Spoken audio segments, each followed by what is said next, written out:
Hello, everyone, and welcome to this edition of Investing and Trading Live. As always, I am your host, Josh Lillquist. Thank you for stopping by. Today, we're going to do a stock market update. It's been a couple days since we've done an update, but that's what we're going to hit on today.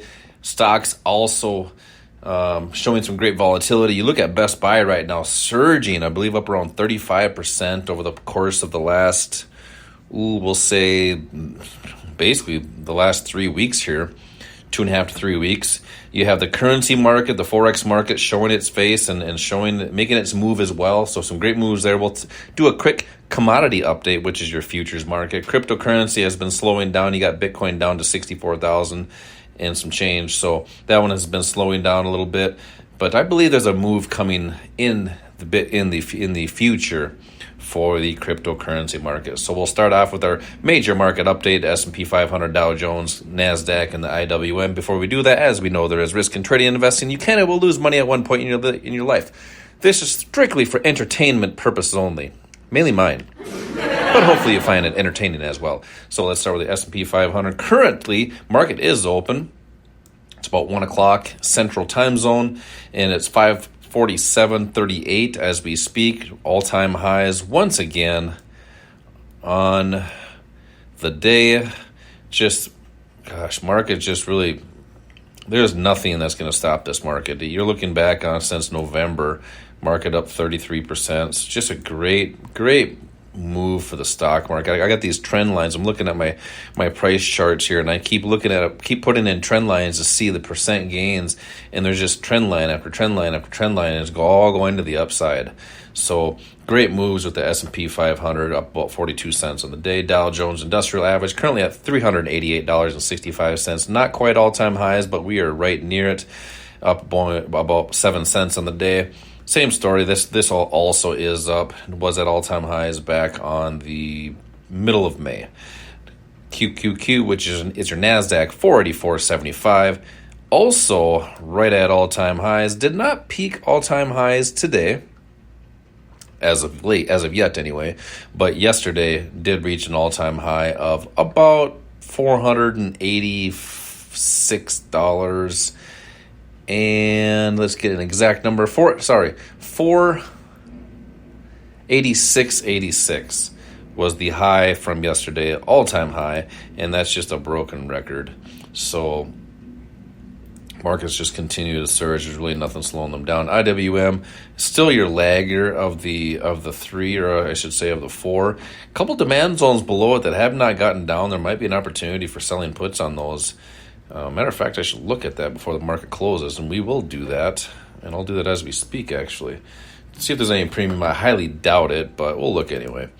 $201 even as we speak, about 60 cents to the upside today. So that's your major market update, S&P 500, Dow Jones, NASDAQ, and the IWM, the Russell. All right, other notable ETF moves on the day, not a whole lot. The VIX slowed down, but USO up 0.64%. Other than that, most of them are in the green except for utilities and materials, both down a little bit. So most of the ETFs that I look at anyway, I don't know how many more there are, but the most of the ones that I look like are up on the day. Oil price, currently the crude oil price is at $80.31, about 0.74% to the upside. And that's the crude oil market. So this here actually has been kind of, I'd say, more trending sideways since 2022. 2022 actually. But it's not really... Let's get logged in here. Hold on one second.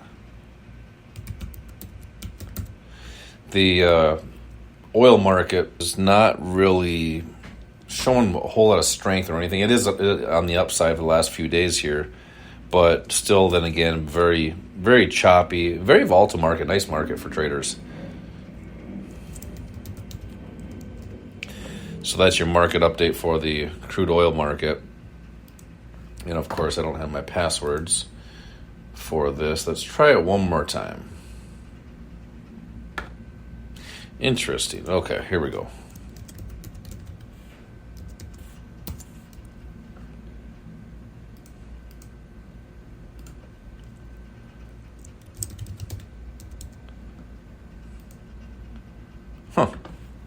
Login failed.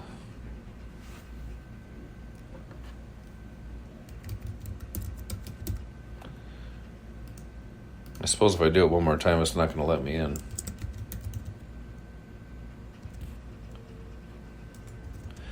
Oh, if that one doesn't work, it doesn't work. All right, so that's your crude oil. Let's look at our other markets as far as gold and silver. I like these markets. The gold and silver market is just a phenomenal market to trade and invest with. But you look at gold,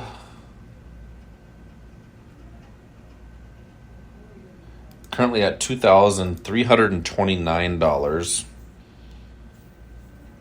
per troy ounce. So this one here, we kind of, it's obviously been going to the upside. And reached the high of about 2,400 and some change, 2,450 roughly. But we've seen a little retracement here over the past 2 to 3 weeks here. And I'd like to see this continue the upside, but it's kind of weird. Usually it's a safe haven, but it's really been correlating with the markets. So this gold market just really not doing what most people think it's been doing or should be doing. So that's your gold market. Silver, $29.50. This one here looks very similar to the gold market and just really on a tear ever since, I guess we'll call it February till now. We got about a 33% gain.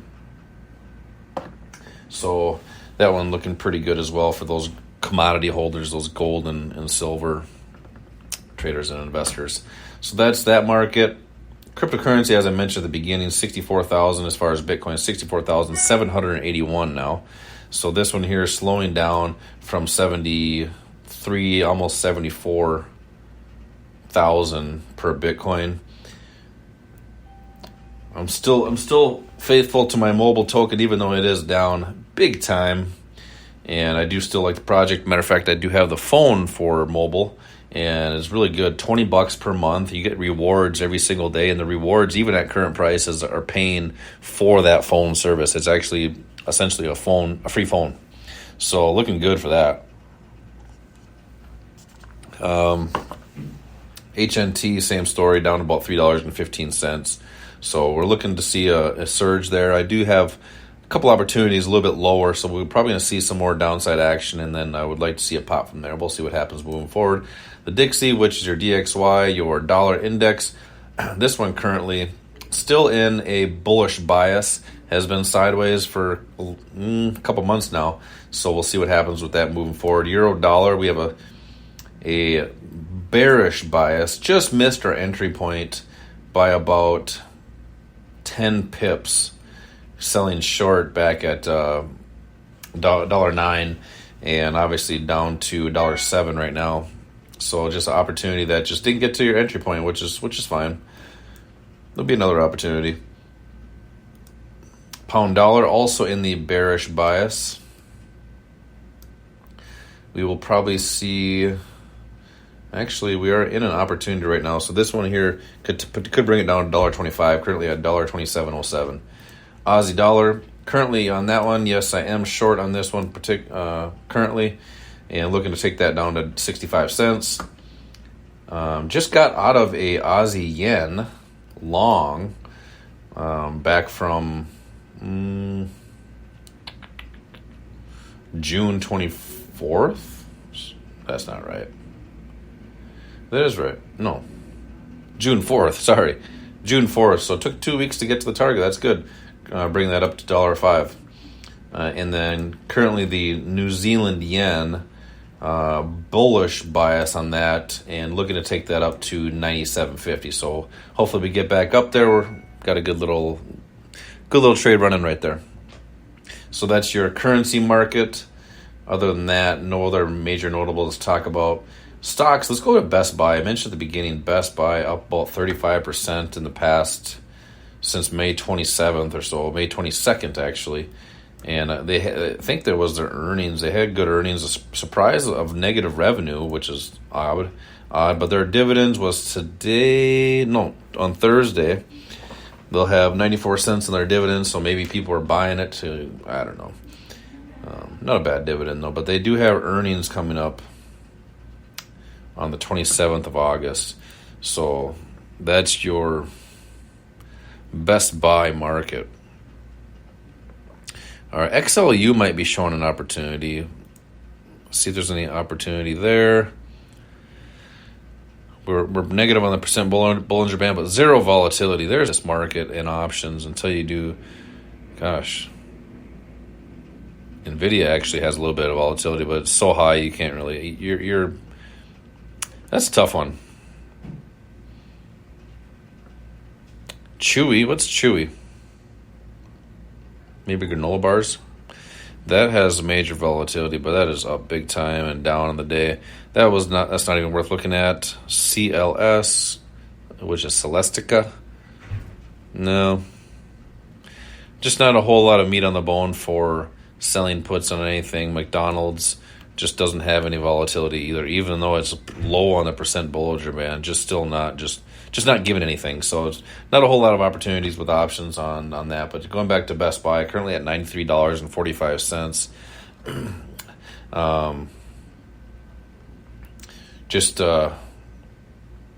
Right at that high from February of 2023. So if we can get past this high, look for that to take it up to maybe $112 per share, but we'll see what happens with that. They got earnings coming up here, so that might be another blockbuster move after those earnings. Let's see what else you got. AFRM, which we were in options last week. They expired worthless on Friday, which is exactly what you're looking for on the 14th. Did the 26 puts on those, so that's all done, which is nice. Which is nice there. Now, there may be some opportunity with that one again. Let's see where AFRM is.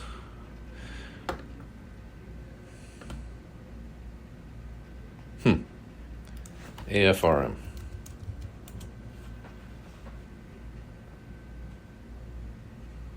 There we go. The volatility is there. So as a matter of fact, let's just take a look since we're here. So we have current price at $30. I know they got earnings coming up on August 22nd. So let's see if we can get a strike before then. So going to AFRM, volatility is at 70%. That's the implied volatility. I like to try to look at anything above 50 if possible, but we'll just go look at the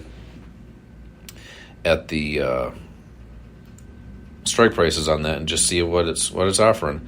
So let's look at let's start with the 31 days, which is July 24. What day was earnings? 22nd. That might be not one that we don't want to do, but let's look at it anyway. Current price is at $30.27. Looks like we can get the 25s for over 1%. Actually, a lot, probably 1.5%. But that is 25s. Yeah, that's a risk I'm not willing to take. So let's just look at the July 12th. See what those are offering. 24 days. You got 25s. The 25s are giving 1%. So if you're feeling froggy on that, that's an opportunity. Need price to drop about 25, and it's giving how many cents? About 27 cents. So we'll go to 24.75 just to make it easy. You need price to drop 18% to get into your strike in 24 days. So that's an opportunity there. I don't think I'll be taking that trade just because I'm not feeling that one right now. That being said, I could change my mind here by the end of the day. It's hard to make decisions while doing a podcast. I will not do that, actually. So that is your AFRM, Affirm Holdings. Other than that, there's not really a whole lot of action with the stock market. You got ELF up 7%, Caesars up 3.65%, and I do always like to look at Disney because that does give some opportunities here and there. Disney is still getting beaten up down to 101.09 with a demand zone right around $97, $96. So there's some opportunities that we have there moving forward.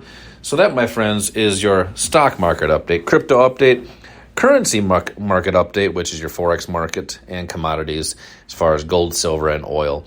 So we got a full show coming in tomorrow. We'll get those pumped into the sessions here probably tomorrow night. And then continuing on, also, boy, I got to thank you, everybody, for all those subscribes and likes on the podcast. It really helps the algorithms. We're trying to make this the number one global podcast on the financial markets. So we do appreciate that. So make sure if you haven't subscribed, like or subscribe the podcast on Apple Podcasts, iHeartRadio, or Spotify, or wherever you listen to your favorite podcasts. That being said, as always, collect your profits when they're given to you and protect your losses, keeping them small. Until next time, retire young, my friends.